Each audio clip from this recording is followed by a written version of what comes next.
Hello பசங்களா, welcome to விருட்சம் CBSE channel. So இன்னைக்கு நம்ம சிபிஎஸ்சி கிரேட் 9 சயின்ஸில் சாப்டர் 4 டிஸ்கிரைபிங் மோஷன் அரவுண்டஸில் 3வது செஷனில் இருக்கும். ஆல்ரெடி நம்ம செஷன் 1 செஷன் 2ல் டிஸ்டன்ஸ்னால் என்ன, டிஸ்பிளேஸ்மெண்ட், ஸ்பீட், வெலாசிட்டி, ஆக்சிலரேஷன் எல்லாம் பார்த்துட்டோம். இன்னைக்கு நம்ம எக்ஸாம்பிள்ஸ் 4.1, 2, 3 and 4 கவர் பண்ணலாம். சரியா? So first example, consider two postmen. They start walking towards each other from a distance of 210 yojanas. Yojana is a unit of distance used in ancient India. இப்போ நம்ம kilometre, மீட்டர்லாம் use பண்ணுற மாதிரி அந்த காலத்தில் யோஜனான்றது ஒரு டிஸ்டன்ஸோட யூனிட்டாக use பண்ணியிருக்காங்க. One travels 9 yojanas per day and the other covers 5 yojanas per day. Can you determine in how many days they will meet each other? So என்ன சொல்கிறாங்க, போஸ்ட்மேன் 1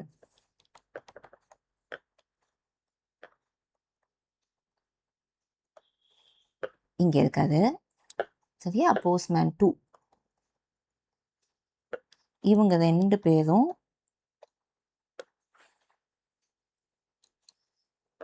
210 யோஜனாஸ் கவர் பண்ணணும். இவங்களுக்குள்ள இருக்கிற டிஸ்டன்ஸ் வந்து 210 யோஜனாஸ். என்ன பண்ணுறாரு, போஸ்ட்மேன் 1 இப்படி நடந்து வராது, அதே மாதிரி போஸ்ட்மேன் 2வும் நடந்து வராது. So at some point after some days அவங்க வந்து ஒரு இடத்துல மீட் பண்ணுறாங்க. அது எவ்வளோ நாள் கழிச்சு? போஸ்ட்மேன் 1 வந்து 9 யோஜனாஸ் per day, போஸ்ட்மேன் 2 வந்து 5 யோஜனாஸ் per day. அப்போ ஆப்வியஸ்லி யார் தான் ஜாஸ்தி நடந்ததுப்பா, டிஸ்டன்ஸ் கவர் பண்ணியிருப்பாங்கன்னா போஸ்ட்மேன் 1. சரியா? இப்போ நம்ம எப்படி பார்க்கலாம்? ஸோ முதல்ல நம்ம என்ன பண்ணலாம், டோட்டல் டிஸ்டன்ஸ் ஒரு நாளைக்கு இவங்க எவ்வளோ கவர் பண்ணுறாங்கன்னு பார்ப்போம். இப்போ total distance covered by both the postmen in one day. 9 plus 5, 14 yojanas. சரியா? ஸோ ஒரு நாளைக்கு இவங்க 14 யோஜனாஸ் கவர் பண்ணுறாங்க. அப்போ 210 யோஜனாஸை எவ்வளோ நாளில் கவர் பண்ணுவாங்க?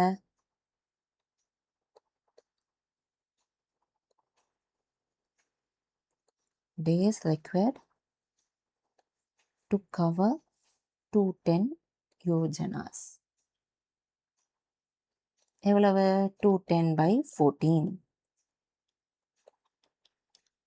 கரெக்டா? which is nothing but 15 daysல cover பண்ணுவாங்க. சரியா? அப்போ டிஸ்டன்ஸ் எவ்வளோ கவர் பண்ணியிருப்பாங்க? 15 நாள் தான் நம்ம ஆன்சர். 15 நாளில் இவங்க வந்து மீட் பண்ணிடுவாங்க.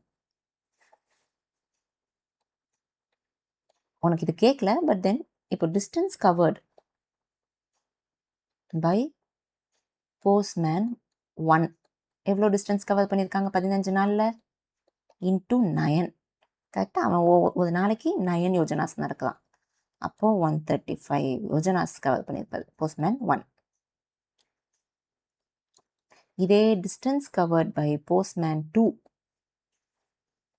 அவர் ஒரு நாளைக்கு 5 தான். அப்போ 15 டேஸுக்கு 75 யோஜனாஸ் தான் கவர் பண்ணுவது. அப்போ விச் மீன்ஸ் இந்த இடம் 135 யோஜனாஸாக இருக்கும். இங்கே வந்து பாரு, இவர் வந்து ஒரு 75 யோஜனாஸ் தான் கவர் பண்ணியிருப்பாரு. இந்த இடத்துல 2 பேரும் மீட் பண்ணுவாங்க. ஓகேவா? ஸோ அதுதான் கொடுத்துருக்காங்க. இந்த சம் புரிஞ்சிச்சா? சரி, நெக்ஸ்ட் சம்க்கு போகலாம்.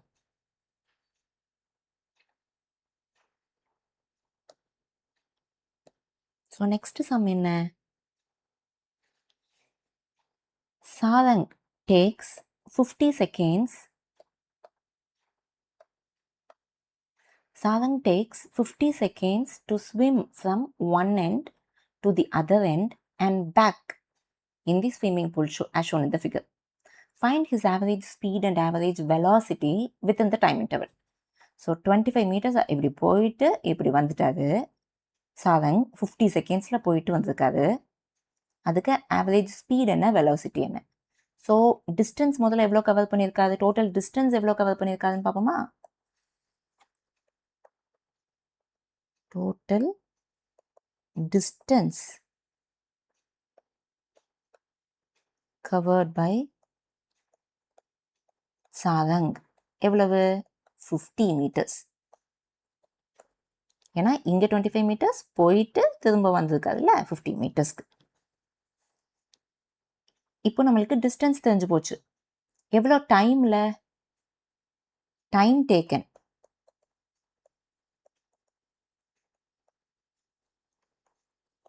டு கவர்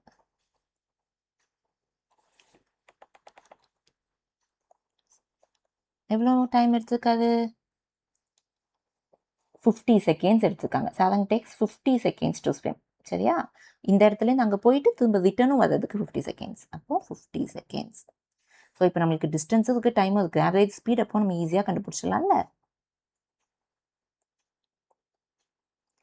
கண்டிப்பாக ஃபார்முலா எழுதி சப்ஸ்டிடியூட் பண்ணுங்கள். ஃபார்முலாவுக்கு மார்க் தனியாக போடுவாங்க. சரியா? Distance by time and also யூனிட்டும் மறந்துடக்கூடாது. டிஸ்டன்ஸ் வந்து 50, டைமும் 50. அப்போது 1 meter per second தான் ஸ்பீடு. வேறு என்ன கேட்டிருக்காங்க? Find his average speed and average velocity. வெலாசிட்டிக்கு நம்மளுக்கு என்ன தேவை? டிஸ்பிளேஸ்மெண்ட். இங்கேருந்து கிளம்பி போயிட்டு இங்கேயே வந்தாச்சு. அப்போ டிஸ்பிளேஸ்மெண்ட் என்னது? 0. ஃபைனல் பொசிஷனும் இனிஷியல் பொசிஷனும் சேம். இது பார்ட் 1. இப்போ டிஸ்பிளேஸ்மெண்ட் இது 0 மீட்டர் தானே. இப்போ ஆவரேஜ் வெலாசிட்டி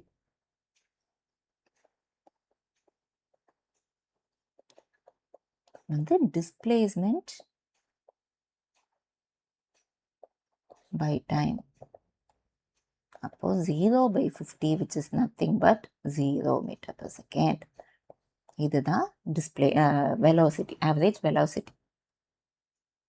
சரியா? ஸோ இந்த கொஸ்டின் ரொம்ப ஈஸி கொஸ்டின். டிஸ்டன்ஸ் தெரியணும், டிஸ்பிளேஸ்மெண்ட் தெரியணும், அதை வச்சு ஸ்பீடையும் வெலாசிட்டியும் கால்குலேட் பண்ணுறோம்.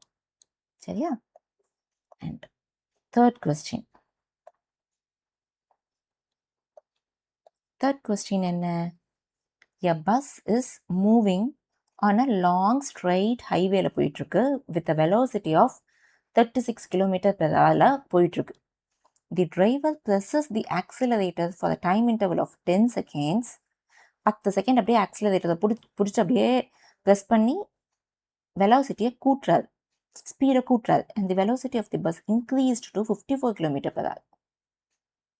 ஓகேவா? For some time the bus moves at a constant velocity. 36லேருந்து 10 நிமிஷம் அவர் ப்ரெஸ் பண்ணதும் 54க்கு போயிடுச்சு.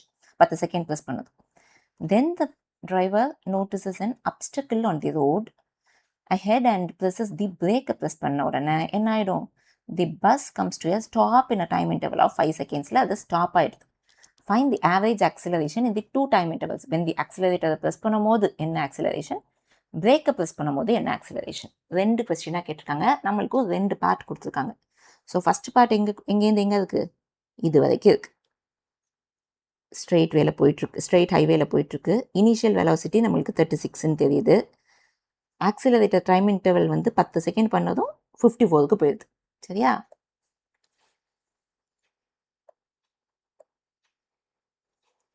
ஸோ ஃபர்ஸ்ட் கொஸ்டின் வந்து நம்ம எதை பார்க்கலாம்? when the accelerator was pressed அதுக்கு எழுதலாம்.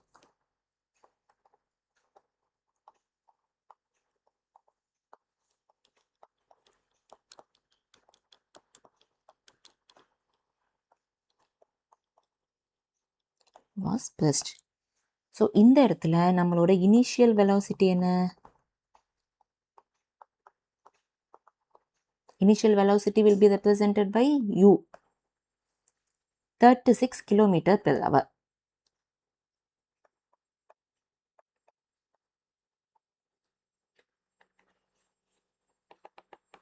ஓகே, நான் இந்த இடத்துல கொஞ்சம் கேப் விட்டுக்கிறேன். ஏன்னு சொல்கிறேன். ஃபைனல் வெலாசிட்டி வந்து v, அது என்ன? 54 கிலோமீட்டருக்கு போயிடுச்சு. அது இன்க்ரீஸ் ஆயிடுச்சு per hour. சரியா? எவ்வளோ டைம் இன்டர்வல்ல? 10 செகண்ட்ஸில்.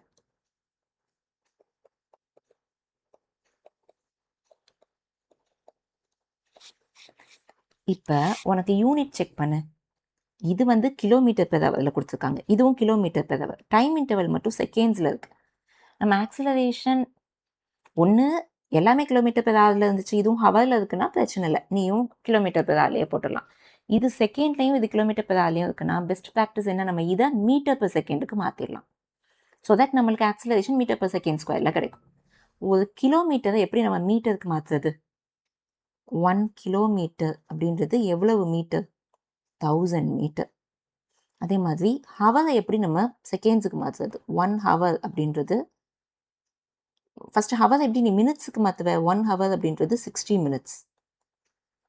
1 மினிட் அப்படின்றது 60 செகண்ட்ஸ்.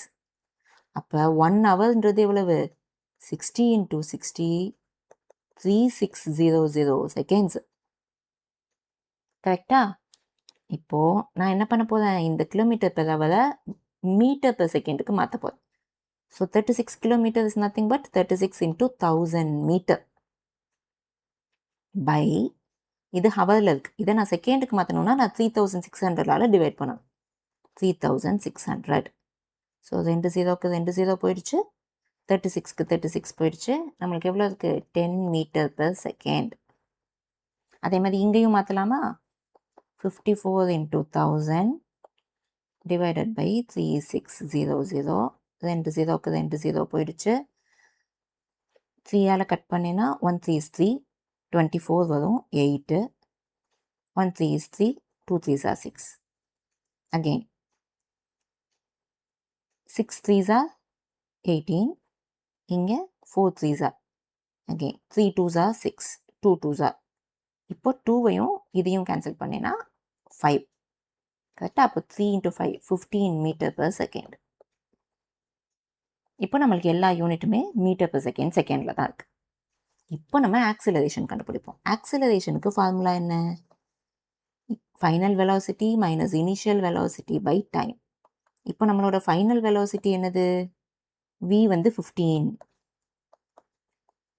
u வந்து 10, டைம் டேக்கன் எவ்வளவு?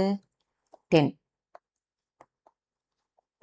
So 5/10 which is nothing but 0.5 meter per second squared. இதுதான் நம்மளோட part 1. when the accelerator press பண்ணும்போது நம்மளுக்கு என்ன ஆகுது?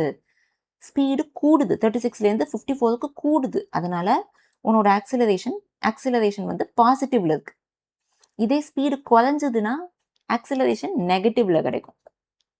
ஓகேவா? ஃபர்ஸ்ட் பார்ட் ஓகேவா? இப்போ செகண்ட் பார்ட்டுக்கு போகலாம். For some time, the bus moves at a constant velocity போகுது. Then the driver notices ஒரு obstacle பார்த்துட்டு பிரேக்கை ப்ரெஸ் பண்ண உடனே 5 செகண்டில் அது ஸ்டாப் ஆயிடுது. ஸ்டாப் மீன்ஸ் 0 மீட்டர் பெர் செகண்டுக்கு வந்துடுது. ஸோ இப்போ நம்ம செகண்ட் பார்ட் 2 வந்து when the brakes were pressed.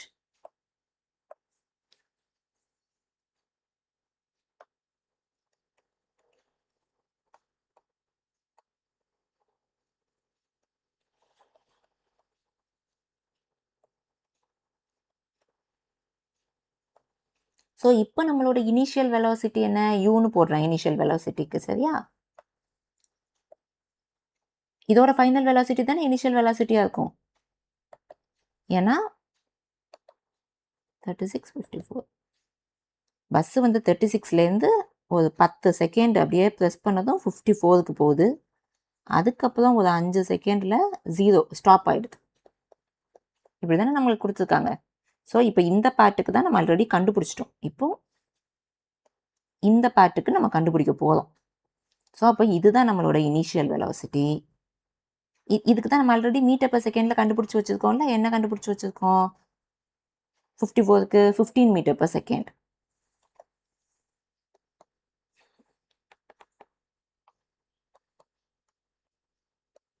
Final velocity என்ன? 0. டைம் டேக்கன் என்ன? 5 செகண்ட்ஸ். இப்போ ஆக்சிலரேஷன் என்ன? v minus u by t. Your v is 0 minus u வந்து 15 by t வந்து 5. ஸோ -3 சாரி, இது வந்து -15/5. கரெக்டா? இப்போ நீ அடிச்சுக்கோ -3. So minus 3 meter per second square. இதுதான் நம்மளோட part 2 ஓட ஆன்சர். புரிஞ்சிடுச்சா? ஸோ 36லேருந்து முதல்ல அவர் ஆக்சிலரேட்டர் 10 நிமிஷம் ப்ரெஸ் பண்ணதும் 54 கிலோமீட்டர் இன்க்ரீஸ் ஆகுது. ஸோ நம்மளுக்கு அங்கே பாசிட்டிவில் கிடச்சிது. அதுக்கப்புறம் பிரேக்கை ப்ரெஸ் பண்ணதும் 54ல் உள்ளது 0 ஆயிடுச்சு. ஸோ டிக்ரீஸ் ஆயிடுச்சு. அதனால நம்மளுக்கு ஆக்சிலரேஷன் எதில் கிடைக்குது? மைனஸில் கிடைச்சிருக்கு. 0.5ஆ? அண்ட் அவங்களுக்கும் -3. சரி, ஓகே, ரைட். இப்போ 4th கொஸ்டின் போகலாம். 4th கொஸ்டின் என்ன? ஓகே, இது நம்ம ஆல்ரெடி போன செஷன்லையும் கவர் பண்ணது தான். பட் இப்போ கொஞ்சம் டீட்டெயில்டாக பார்க்கலாம். As we learned earlier, when an object is dropped from a height, it takes a straight vertical path. ஒரு ஆப்ஜெக்ட் நீ மேலேருந்து கீழே போடும்போது it takes a straight vertical path இருக்கும், downwards before touching the ground. While coming down, the velocity of the object increases as shown in the figure. கீழே வரும்போது velocity increase ஆகிக்கிட்டே இருக்கும். முதல்ல 0ல் இருக்குது, அதுக்கப்புறம் 9.8, அப்புறம் 19.6, இந்த மாதிரி இன்க்ரீஸ் ஆகுது at different instance. Find the magnitude of the average acceleration of the object in every successive interval of a second. Is the average acceleration constant-ஆ இருக்கா across all the intervals? So ஒவ்வொரு இன்டர்வல்க்கும் 0லேருந்து 1 இந்த டைம் இன்டர்வலுக்கு என்ன acceleration, 1லேருந்து 2 இந்த time இன்டர்வலுக்கு என்ன acceleration, ஒன்றுக்கும் நம்மளை கண்டுபிடிக்க சொல்கிறாங்க. கண்டுபிடிச்சிட்டு அந்த ஆக்சிலரேஷன் கான்ஸ்டண்ட்டாக இருக்கான்றதையும் வெரிஃபை பண்ண சொல்கிறாங்க. பார்ப்போமா? ஸோ ஃபஸ்ட்டு இது example 4.4.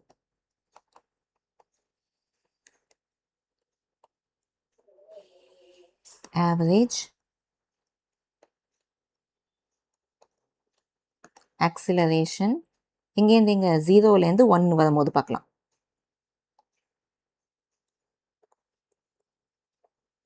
between 0 and 1 second.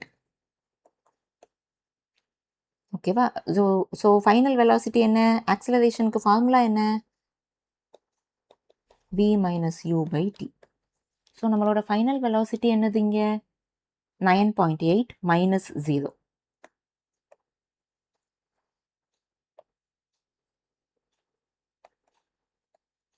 by 1 second தானே? So 9.8 meter per second squared. அடுத்து அதே average acceleration between 1 and 2 seconds. இப்போ 19.6லேருந்து 9.8. Final velocity 19.6, initial velocity 9.8 by 1. இதை மைனஸ் பண்ணால் 9.8 by 1 கிடைக்கும். So 9.8 meter per second squared. அடுத்து ஆவரேஜ் ஆக்சிலரேஷன் பிட்வீன் 2 and 3 செகண்ட்ஸ்க்கு பார்க்கலாம். 29.4, 19.6.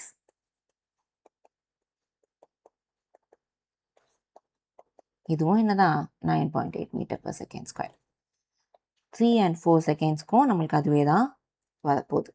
39.2, 29.4.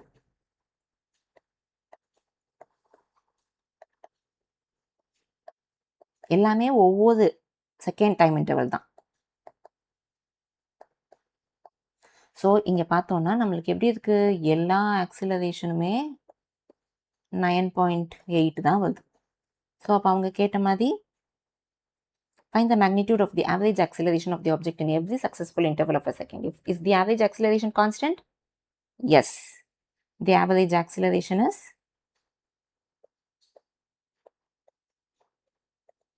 constant across all the intervals. What is the direction of this average acceleration? And the average acceleration ஓட direction கேட்குறாங்க. இப்போ உனக்கு வந்து பாசிட்டிவ்ல இருக்கா நெகட்டிவ்ல இருக்கா? பாசிட்டிவ்ல இருக்கு.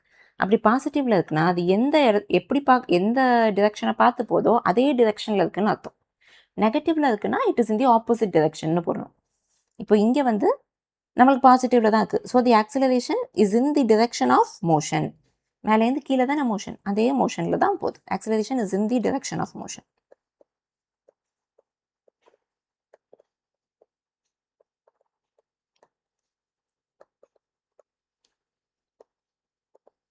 இதே உனக்கு நெகட்டிவ்ல வந்தா is in the opposite direction of motion.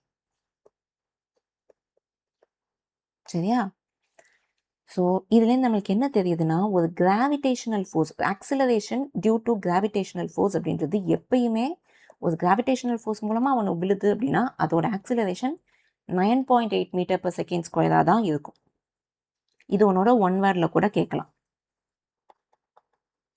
So acceleration due to gravitational force, இதை ஜீன்னு மென்ஷன் பண்ணுவாங்க. நார்மலாக ஏன்னு மென்ஷன் பண்ணுவோம்ல, ஆக்சிலரேஷனை இங்கே ஜீனுக்கு சொல்லிக்குவாங்க. 9.8 மீட்டர் per செகண்ட் ஸ்கொயர். இது ரொம்ப முக்கியம். ஏன்னா